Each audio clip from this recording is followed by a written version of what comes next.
Makanya pertama saya tanya sama Pak Siva, terus tantangannya apa ya? Karena Fakultas Agama Islam itu dengan sendirinya 30% dari kurikulum itu udah tentang apa? Tentang ulumul Quran, ulumul hadis dan seterusnya gitu ya. Memang harus jadi kayaknya tidak ada masalah. Nah, yang menjadi tantangan kita justru yang sering menjadi isu dan seterusnya adalah anak FAI kok gitu, nah gitu ya, yang tidak Islami, yang penampilannya bagaimana gitu ya, yang pemikiran dan seterusnya. Sehingga kemudian mungkin saya ingin sharing aja apa yang kami lakukan gitu ya bersama dengan anak-anak KPI atau Komunikasi Penyiaran Islam.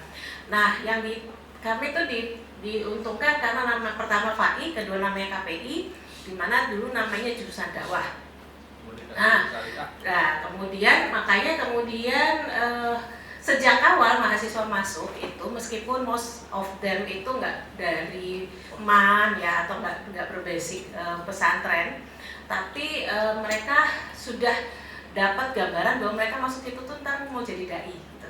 Dai milenial yang nanti bisa menjadi apapun profesinya, tapi values utamanya adalah dia menyebarkan Islam, khususnya dia nanti kalau jadi orang sudah aktif di Muhammadiyah, ya bermuhammadiyah lah yang baik dan seterusnya, seperti itu. Sehingga dalam pelaksanaannya memang agak sedikit berbeda. Nah, ini salah satu contohnya di IG kita, dress code kuliah anak KPI gitu ya, karena kita punya aturan, misalnya mahasiswi itu nggak boleh pakai celana panjang, harus pakai rok gitu. Itu wajib ya, karena kemarin kebetulan karena saya jadi Kaprodi, jadi saya bisa maksa gitu. Saya bilang mahasiswi itu kalau pakai celana panjang, dia berjalan duduk itu nanti nggak aturan gitu, kakinya bisa kemana-mana gitu ya. Paling risih itu kalau duduk maju presentasi di depan terus kakinya jegang dan segala macam. Kalau dia pakai celana panjang itu jadi nggak enak di badan. Nah, selain itu nanti jalannya juga akan berubah dan seterusnya. Itu salah satu contoh. Oke, mungkin sedikit dari CP dulu ya, CPL atau capaian pembelajaran di kurikulum kita.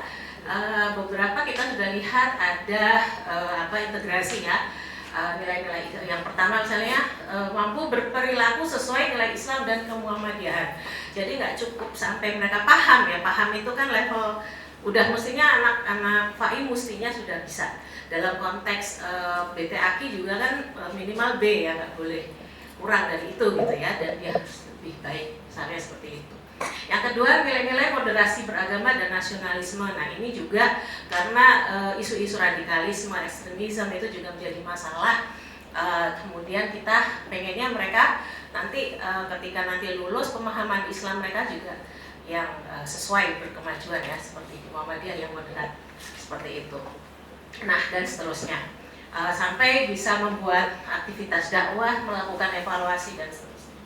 Nah, dari capaian pembelajaran ini kita bisa lihat sebaran mata kuliah hampir di setiap semester itu ada mata kuliah kita punya 3 rumpun ilmu kalau di KPI. Pertama adalah dakwah, yang kedua adalah komunikasi, dan yang ketiga adalah konseling, seperti itu. Nah, yang pertama dakwah itu isinya ya tentang dakwah dan syariah, makanya ada akidah akhlak, kemudian ulumul Quran, ulumul hadis ya. Nah, ini bahasa Arab kemarin kita dapat mahasiswa yang benar-benar nggak pernah belajar bahasa Arab, 4 SKS itu berat dalam 1 semester. Makanya kemudian bahasa Arab itu kita bagi menjadi 2 SKS di semester 1, jadi kita rentang sampai 4 semester seperti itu. Jadi ada fahmu makro. Saya juga jadi belajar bahasa Arab, saya kursus di Ma'had, tapi masih belum lulus juga, baru level 2 berarti nggak ada waktunya. Oke, itu ya. Kemudian dasar-dasar psikologi juga kita tambahi psikologi Islam, jadi nggak cuma belajar tentang psikologi aja, tapi psikologi Islam. Psikom juga psikologi komunikasi dakwah gitu ya, kita tambahi dakwah dan seterusnya. Kemudian untuk tahun kedua ini juga ada usul fiqh tadi, ada fikih ibadah kontemporer itu karena dalam konteks kita konseling kan kita ada 2 konsentrasi, yaitu komunikasi Islam dan konseling Islam. Nanti mahasiswa akan mulai memilih di semester 3, itu baru 1 mata kuliah yang mereka pilih, tapi nanti kalau mereka udah mantap akan seterusnya nanti di semester 4, 5, dan 6 sudah fokus pada pilihan konsentrasinya. Nah, di situ ada psikologi klinis sama fotografi, itu menjadi pilihan. Nanti di semester 4-nya ada jurnalistik dan tentang perkembangan manusia. Jadi sudah sangat profesi sekali. Nah, di situ bahasa Arab dan bahasa Inggris di tahun kedua ini menjadi pilihan. Karena tuntutannya adalah TOEFL ya, dan di FAI itu syarat kelulusan nggak cuma TOEFL tapi bisa TOEFL untuk bahasa Arab. Jadi anak-anak IPKOM itu Inggris Arabnya lancar banget, makanya saya sebagai dosen itu menjadi nggak percaya diri kalau lagi mereka ngomong bahasa Arab itu, saya mau nakam-nakam doang ya. Makanya itu yang memotivasi saya harus belajar bahasa Arab. At least kalau mereka ngomong ngerti lah. Oke, kemudian di semester 5 ini sudah ada penjurusan atau konsentrasi. Di situ mata kuliah yang syariah dan dakwah itu ada manajemen dakwah, ada kristologi, analisis kasus dakwah. Itu juga mengembangkan wawasan mereka tentang keislaman gitu ya, dunia Islam yang sudah terapkan. Misalnya kalau di yang saya ngajar semester 5 itu sosiologi komunikasi, di situ saya ajarkan usul fikir, Pak. Dan bagaimana saya kasih contoh-contoh, misalnya ini yang bikin orang ragu-ragu, bikin orang lagi nggak bangga lagi sama Islam gitu. Kemudian saya perkenalkan ide-ide tentang modernisme, postmodernisme, tapi dengan cara yang lebih bisa lebih cair lah, misalnya lebih gaul ya. Biasanya saya suruh nonton film terus analisis gitu. Seperti itu. Dan menariknya karena di setiap akhir perkuliahan kan mahasiswa itu suruh memberikan feedback. Beberapa dari mereka itu sudah ngomong kalau misalnya ini materinya ini kurang muatan Islam gitu, mereka bilang gitu. Jadi kayak ada tuntutan, oh iya gitu. Nah, semester gasal kemarin ini ada mata kuliah baru perkembangan teknologi komunikasi digital. Itu mata kuliah baru dan itu kan histori banget gitu ya. Nah, ternyata ada yang bilang juga, kok Ibu kurang mengeksplor tentang bagaimana perkembangan teknologi komunikasi di dunia Islam misalnya kayak gitu. Oh iya benar juga gitu ya. Padahal kan masa zaman kekhalifahan dulu gimana, pernah ada khalifah siapa yang melarang adanya buku misalnya. Itu kan perlu dieksplorasi lagi karena memang poinnya adalah temuan teknologi komunikasi itu kan membawa perubahan pada masyarakat, di mana kan membawa banyak aspek perubahan. Nah ini kemudian yang di semester 6 ini sudah sangat spesifik sekali, tapi kita masih ada mata kuliah tentang dakwah yaitu elektronikal dakwah. Jadi targetnya adalah semua mahasiswa KPI itu bisa bikin konten yang bagus, baik itu dia bikin website dan seterusnya. Nah Bapak Ibu kalau memperhatikan IG-nya KPI ya, official KPI itu yang bikin bukan dosen tapi mahasiswa. Jadi mereka kreativitasnya kita lepas gitu. Kenapa? Karena values keislamannya sudah bagus gitu ya, sehingga ide-ide yang muncul itu sudah Islami seperti itu. Nah ini kemudian apa yang kita lakukan? Nah ini implementasinya ya dalam kegiatan belajar mengajar. Pertama tadi ya ada berpakaian. Ini dari awal kita sudah kenalkan dari semester awal dari bridging atau mataf itu kalau pertama ketemu kita akan sampaikan ada berpakaian anak KPI gitu ya, yang perempuan harus pakai ini, harus pakai rok, kalau yang laki-laki nggak boleh pakai kaos dan seterusnya. Bahkan kalau sekarang itu saya lihat tren di anak-anak baru mahasiswa angkatan 2022 itu mereka kembaran, pakai gamis hitam semua itu atau pakai batik semua. Ini kamu tuh mau kondangan apa gimana? Enggak Bu, kita dress code hari ini batik gitu. Jadi mas-mas tuh pakai lengan panjang, kuliah lengan panjang batikan gitu. Tapi kalau berjagung ya mas enggak itu sekelas gitu ya. Jadi ada yang pakai baju hitam, jilbabnya coklat gitu. Jadi kembaran, jadi mereka keluar tuh foto bareng dulu kayak gitu. Nah itu sambil fotoan gitu. Ya itu anak zaman sekarang gitu. Itulah kan dosennya.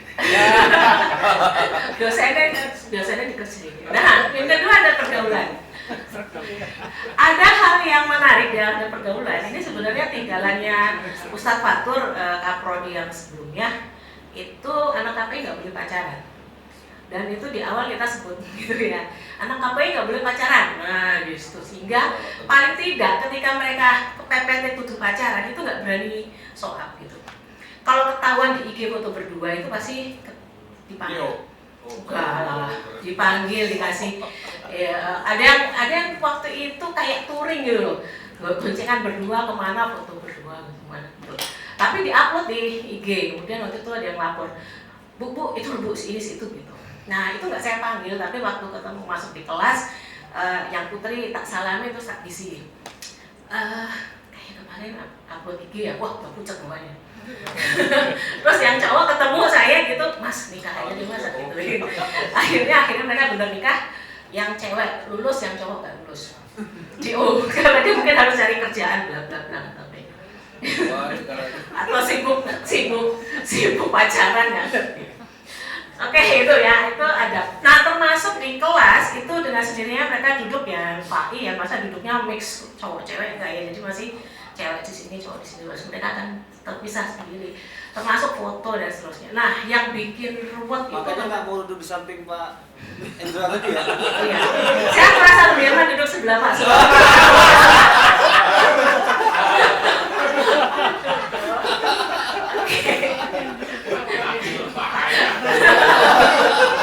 Oke. Besok saya akan pakai peci.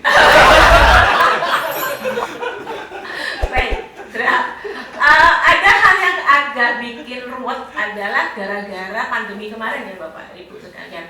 Pandemi itu karena kita nggak pernah ketemu 2 tahun ya totalnya ya. Itu akhirnya perilaku anak-anak mahasiswa yang selalu online ketika offline itu agak berubah adabnya gitu. Kalau biasanya offline kan mereka melihat kakak tingkatnya ya gimana gitu sehingga mereka kebawa ya secara culture teman-teman mahasiswa itu kuat gitu ya, mereka itu aktivis, seneng apa yang tadinya pendiam jadi ramai gitu banyak ya di KPI. Sekarang pun ketua UKM itu bisa dilihat ada 5 atau 6 itu jadi ketua UKM anak KPI semua itu, dari KSR apa bilang itu orkestra itu juga anak KPI semua. Nah yang bikin ruwet itu adalah ketika masuk pertama offline anak-anak itu bebas gitu. Jadi kalau buat kita ada mas-mas, ada mahasiswa gini, dia pakai HP gitu ya, terus temennya cewek itu ngambil HP di kantongnya dia itu kita udah berkerut, kok kayak gini sih gitu. Tapi dia bebas gitu. Wah ini masalah nih, kita udah lama offline gitu ya. Atau waktu itu kita sempat naik nge-jeep bareng Lavatur, satu angkatan gitu, bridging. Nah biasanya kalau ada satu jeep itu tuh yang naik tuh langsung semua cowok atau semua cewek gitu ya, itu sudah kalau di KPI itu udah setelan, udah biasa gitu. Itu jeep cewek yang sana, yang cowok sini gitu, mereka udah biasa. Tapi tiba-tiba 2 cowok 1 cewek gitu bisa satu jeep, kok itu bisa kayak gitu ya gitu, yang heboh dosennya, wah ini kelamaan nih kita online kelamaan, jadi mereka adabnya itu gak biasa gitu loh. Nah sekarang makanya mulai kita perbaiki lagi, kita mulai ingatkan lagi seperti itu sehingga mulailah agak terbiasa. Nah ini kan dalam penugasan mata kuliah misalnya untuk public speaking ada wajib khotbah Jumat untuk semua yang bapak-bapak. Nah itu lumayan ya, yang nggak pernah khotbah misalnya panas dingin Jumat wah nggak karuan gitu. Tapi dipaksa. Kalau yang ibu-ibu itu ceramah TPA atau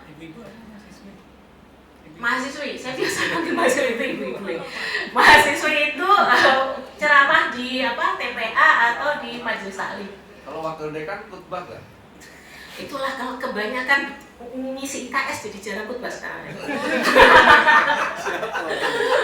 Salah ini IKS lagi. Nah, tapi ada satu hal yang menarik, ada orang tua mahasiswa itu seneng ternyata anakku bisa khotbah Jumat gitu ya. Kan buat orang tua yang punya anak terus wah khotbah Jumat mandi gitu kan bangga pasti orang tuanya. Dan ini anak semester 3, mata kuliah ini semester 3. Jadi dia masih kecil banget kan, angkatan 20, 21 ya sekarang. Umurnya kan belum ada 20. Tuh, kemudian ada penyusunan peta dakwah, ini juga mata kuliah menarik karena mahasiswa itu wajib mendata dai Muhammadiyah di satu kabupaten. Gitu. Biasanya kerjasama sama PDM, diturunkan ke kecamatan mana, di situ ada berapa desa misalnya. Nah itu per kelompok itu mereka harus menelusuri ada berapa dai Muhammadiyah di kecamatan itu di daerah situ. Itu tugas 1 semester. Nah nanti hasilnya untuk PDM berbuat laporan seperti itu. Kemudian bikin konten dakwah dan seterusnya. Nah ini kalau konten ini biasanya tugas-tugas akhir. Masuk mata kuliah saya kalau komunikasi antar budaya itu kita minta anak-anak bikin tugas tentang manajemen konflik. Nah itu menarik ya karena ceritanya mereka jadi lebih kreatif seperti itu. Kemudian di skripsi juga judul-judul skripsinya harus mencerminkan ke KPI-nya gitu. Karena misalnya kayak strategi marketing mana gitu kan. Nah ini strategi marketing ini kan sama dengan judulnya teman-teman yang ada di kampus selatan gitu ya, dan kita harus ada bedanya. Nah seperti itu, jadi kita arahkan misalnya strategi marketing hotel syariah misalnya kayak gitu ya, atau seperti itu. Kemudian pengabdian mahasiswa dan dosen ini juga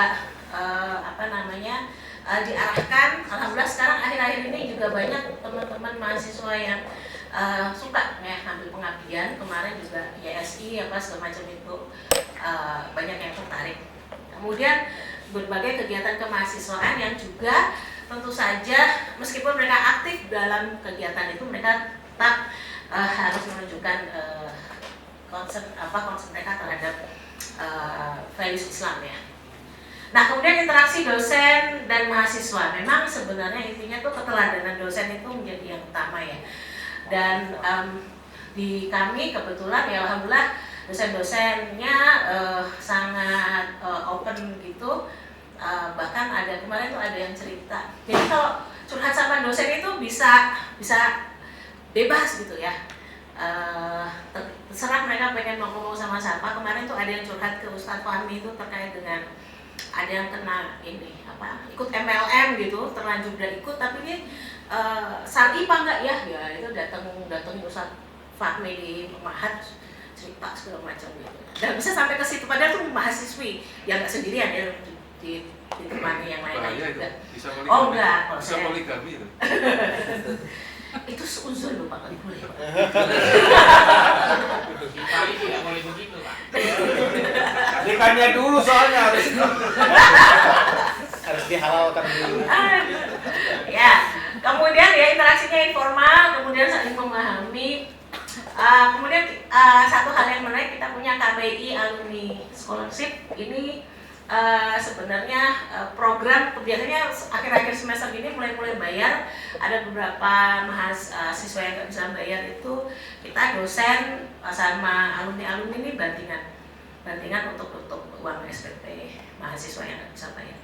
Nah nanti in return kalau mereka bisa istilahnya minjam ya mereka akan kembalikan, tapi kalau mereka nggak bisa biasanya nanti kita manfaatkan mereka jadi tim promosi gitu, bikin desain, bantuin di lab segala macam sehingga sama-sama menguntungkan seperti itu.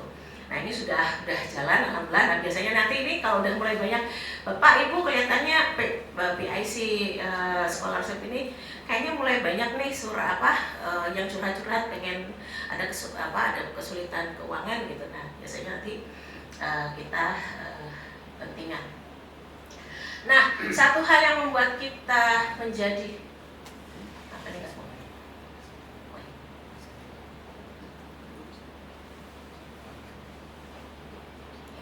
satu hal yang membentuk karakter mahasiswa KPI itu karena kita punya tagline berilmu, beradab, berdaya guna.